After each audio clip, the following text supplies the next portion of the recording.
आइए इस वीडियो में हम निर्माण की दृष्टि से झीलों के प्रकार को जानेंगे। देखिए, जब कोई विशाल गड्ढा जल के द्वारा भर जाता है, जब कोई विशाल गड्ढा जल के द्वारा भर जाता है तो उसे झील कहा जाता है। एक झील का प्राचीन शब्द आता है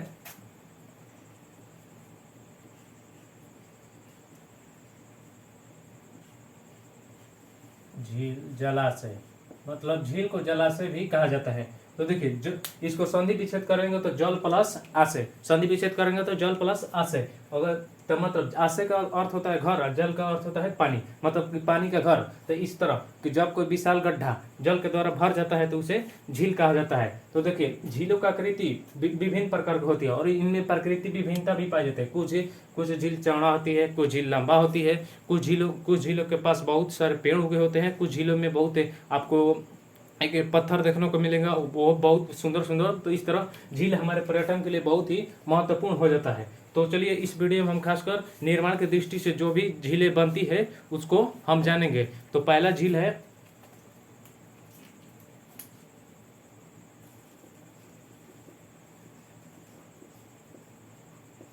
गोखुर झील।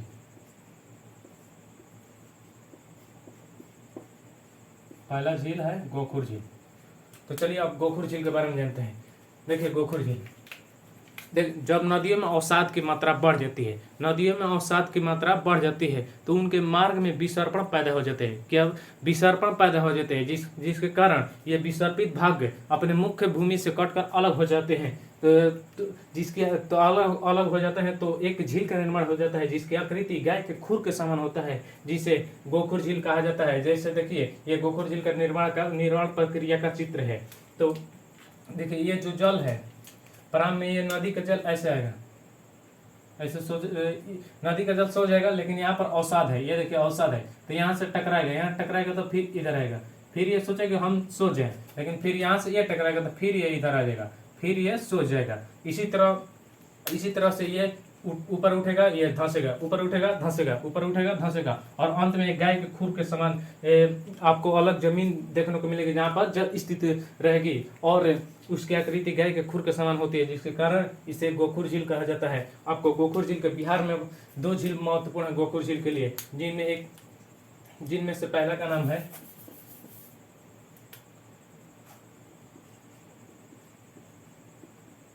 सरायामान झील।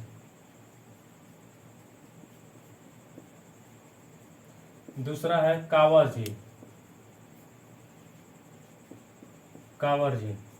ये देखिए, सरायमान झील कहाँ पाया जाए? बेतिया में। बेतिया में, बिहार के बेतिया में सरायमान झील है, और बेगूसराय में, बिहार के बेगूसराय में एक झील है कांवर झील, जो कि गोखुर झील के समान है। अब अगर इस झील को आप देखना चाहेंगे तो ध्यान से देखेंगे तो वहां पर गाय के खुर के समान ये झील आपको दिखेगी, जिसके कारण इस झील को गोखुर झील के श्रेणी में रखा गया है। तो चलिए अब दूसरा झील कौन है उसको जान लेते हैं।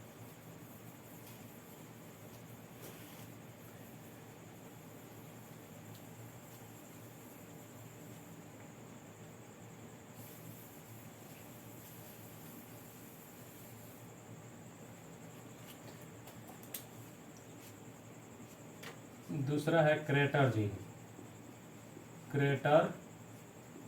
क्रेटर झील, चलिए इसको हम समझते हैं। क्रेटर झील देखिए, जब ज्वालामुखी से ज्वाला का आना बंद हो जाता है या राख का आना बंद हो जाता है तो वहां पर गड्ढा हो जाता है, और यही गड्ढा जब वर्षा के दिनों में वर्षा के जल के द्वारा भर जाता है तो एक झील बन जाता है। वर्षा के दिनों में वर्षा के जल के द्वारा भर जाता है तो एक झील बन जाता है, जिसे क्रेटर झील कहा जाता है। इसको आपको उदाहरण बीच में मिलेगा, जिसमें से पहला है टीटीकाका झील। टीटीकाका ये कहाँ पाया जाता है? ये दक्षिणी अमेरिका का एक देश है, बोलिविया में। और देखिए, एक बहुत ही महत्वपूर्ण झील है बॉन झील। ये कहाँ पाया जाता है? तुर्की में। ये देखिए, ये जो बॉन झील है, ये कई एग्जामों में पूछ चुका है। बॉन झील किस देश में स्थित है? तुर्की में। और ये किस लिए प्रसिद्ध है? तो अपनी लवणीय जल के लिए। इसमें बहुत आपको लवणीय जल है, पूर्णतः एकदम खारा जल है। और देखिए, इसका भारत में पूछेगा, भारत में क्रेटर झील का उदाहरण बताया तो उस झील का नाम है लोनार झील। ये कहाँ है? महाराष्ट्र में। महाराष्ट्र में, महाराष्ट्र में। चलिए आप तीसरा झील को देख लेते हैं।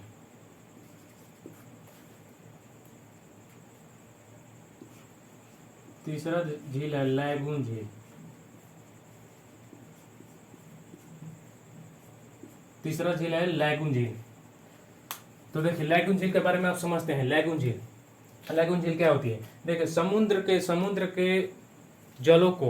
के जल को जब स्पीट या रोधिका द्वारा, मतलब समुद्र के जल को एकत्रित किया जाता है, तो जिससे एक झील का निर्माण बनता है, जिसे लैगून झील कहता है। लैगून झील का मतलब होता है समुद्र के जल के द्वारा बने झील को लैगून झील कहते हैं। इसका उदाहरण आपको मिलेगा, भारत में दो है। पहला है चिल्का झील।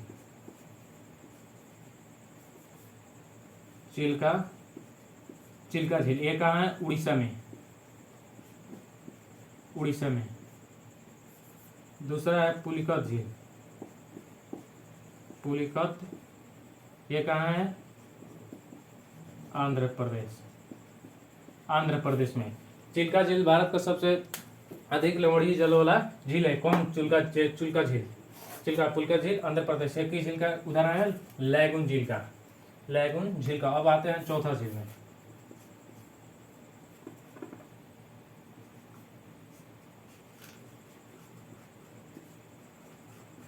चौथा है अवरोधक झील। अवरोधक झील। अवरोधक झील के बारे में जैसे कि नाम से क्लियर है, अवरोधक झील। कौन सा झील? अवरोधक झील। मतलब कि ये जो झील है वो अवरोध के कारण बनेगी। मतलब कि देखिए जब नदियाँ चलती है तो उसके मार्ग में जब बड़ा सा चट्टान आ जाता है तो ये नदी के जल को रोक देता है। अब भाई नदियाँ है तो अब इसको पार करेगी तब ना आगे बढ़ेगी। तो जब ये आगे बढ़ेगी तो वहाँ पर जल निश्चित रूप से जल संचित हो जाता है, जिससे अवरोधक झील का निर्माण होता है। ये देखिए बहुत से छोटा मोटा झील होते हैं। इससे कौन, इसका उदाहरण कौन है, ये सवाल नहीं पूछता है। तो अवरोधक झील का मतलब कि नदियाँ जब चलती है तो उनका मार्ग में एक चट्टान आ जाता है और उस चट्टान को नदियों को पार करनी होती है और यहाँ पर जल जमा हो जाता है, जिसे अवरोधक झील कहा जाता है। पांचवा है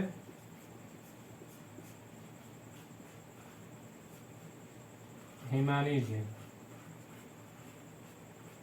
कौन सा झील? हिमानी झील। जैसे इसको भी नाम के अनुसार हम परिभाषा दे सकते हैं। हिमानी झील मतलब हिमानी के कारण बर्फीले जगहों में उत्पन्न हिमालय के कारण बने झील को हिमानी झील कहा जाता है। जैसे कि इसका आपको बहुत ही महत्वपूर्ण उदाहरण मिलेगा, सात ताल,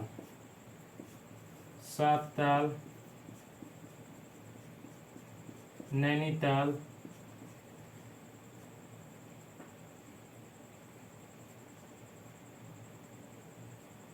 सात ताल, नैनीताल, ये मतलब जितने भी ताल उत्तराखंड के ये झील है। कहाँ गया है? उत्तराखंड के ये झील है। आपको जितने ताल वाला झील है सब हिमानी झील का उदाहरण है। ये बहुत ही अपने सुंदरता के लिए बहुत ही महत्वपूर्ण होते हैं, प्रसिद्ध होता है हिमानी झील। कौन? सात ताल, नैनीताल, ये उत्तराखंड के झील है जो कि हिमानी झील का उदाहरण है। और देखिए छठा आता है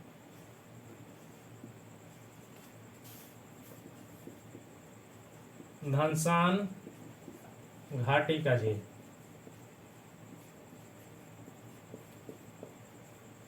धनसान घाटी का झील। देखिए नदियों के धनसान घाटी में जब नदियाँ बहती है तो उनमें से उनके मार्ग में धनसान घाटी भी बनते हैं। तो नदियों के धनसान घाटी में जल के जमा हो जाने के कारण एक झील बनता है, जिसे धनसान घाटी का झील कहा जाता है। ये झील आपको अधिकतर अफ्रीका में देखने को मिलेंगे, अफ्रीका में। और इसके उदाहरण की बात करें तो इसका उदाहरण है रुडोल्फ झील, विक्टोरिया झील, न्यासा झील। ये सब किसके उदाहरण है? धनसान घाटी के झील। सब धनसान घाटी के झील। ये तो देखिए इन सबको आप देखिए ध्यान से देखिए। इसका निर्माण इसका निर्माण कुछ न कुछ कारणों से हुआ है, कुछ न कुछ कारणों से। तो इसके कारण हम निर्माण की दृष्टि से झीलों को बांट दिए। देखिए जैसे कि गोखुर झील, गोखुर ये भी नदी के कारण निर्मित है। इसका आकृति गाय के खुर के समान, इसके उदाहरण है क्राइमियन झील, कांवर झील, और दूसरा क्रेटर झील जो ज्वालामुखी के ज्वाला के बंद या राख के बंद हो जाने के कारण उसमें गड्ढा बन जाता है, और गड्ढा में वर्षा के जल जब जमा हो जाता है तो क्रेटर झील का निर्माण होता है। इसका उदाहरण देखिए टिटिकाका झील बोलिविया में है, बॉन झील तुर्की में है, लोनार झील भारत के महाराष्ट्र में है, और लैगून झील। इसका निर्माण कैसे हुआ है, मतलब समुद्र के जलों को एकत्रित कर लैगून झील। इसका उदाहरण चिल्का उड़ीसा, चिल्का झील जो कि उड़ीसा में है, पुलका झील जो कि आंध्र प्रदेश में। और चौथा अरोधक झील। अरोधक झील का क्या समझ है, जब नदियाँ चलती है तो उसके मार्ग में कोई बड़ा चट्टान आ जाता है तो नदियों को चट्टान को पार करनी पड़ती है, जिसके कारण वहाँ पर जल इकट्ठा हो जाता है, उसे अरोधक झील कहा जाता है। और चौथा हिमानी हिमानी के कारण उत्पन्न झील को बने झील को हिमानी झील कहा जाता है, जैसे सातपाल, नैनीताल, ये सब हिमानी झील का उदाहरण है। और छठा धानसन घाटी की झील। नदियों के धानसन घाटी में जब जल जमा हो जाता है तो उसे धानसन घाटी की झील कहा जाता है। इस तरह की झील आपको अफ्रीका में देखने को अधिकतर मिलती है। इसका उदाहरण रुडोल्फ, विक्टोरिया और न्यासा जो कि सभी अफ्रीका में पाए जाते हैं। देखिए इसका अतिरिक्त तो और भी झीलें बनती है, जैसे कि देखिए जल विद्युत परियोजना बनती है तो उसमें जल की तो आवश्यकता निश्चित रूप से है। जब निश्चित रूप से है तो वहाँ पर कुछ गड्ढे को खोद कर उसमें जल संचित किया जाता है, तो इस तरह भी एक झील का निर्माण हो जाता है। इसका अतिरिक्त देखिए भाखड़ा नांगल परियोजना,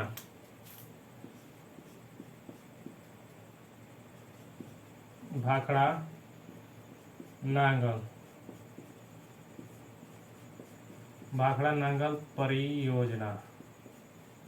परियोजना इसमें इस भाखड़ा नांगल परियोजना के एक झील गोविंद सागर झील, यह कृत्रिम झील, भारत का सबसे बड़ा कृत्रिम झील। कौन झील? गोविंद सागर। ये किसी व्यक्ति का नाम नहीं है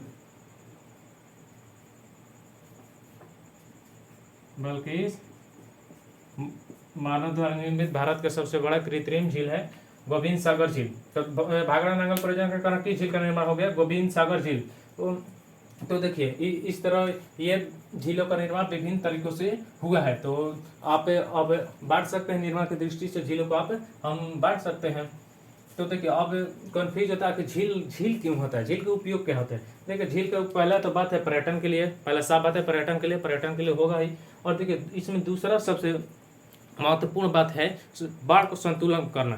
जैसे देखिए बिहार के उत्तरी भाग में चले जाइए, वहाँ पर तो बाढ़ हर साल बाढ़ आता है, लोग वहाँ पर सब घर द्वार छोड़ कर भागने लगते हैं। तो वहाँ पर बाढ़ जाए तो वहाँ पर सरकार को चाहिए कि वहाँ पर झील बनवा दे, कुछ गड़ा खान दे, झील बनवा दे। तो भाई कम से कम मान लीजिए कि बाढ़ को नहीं रोकेगा, कम से कम बाढ़ को तो संतुलित करेगा। मतलब जितना बड़ा झील रहेगा उसमें तो जल जितना इकट्ठा होगा उतना जल तो बाहर जाने से बचेगा कि नहीं बचेगा।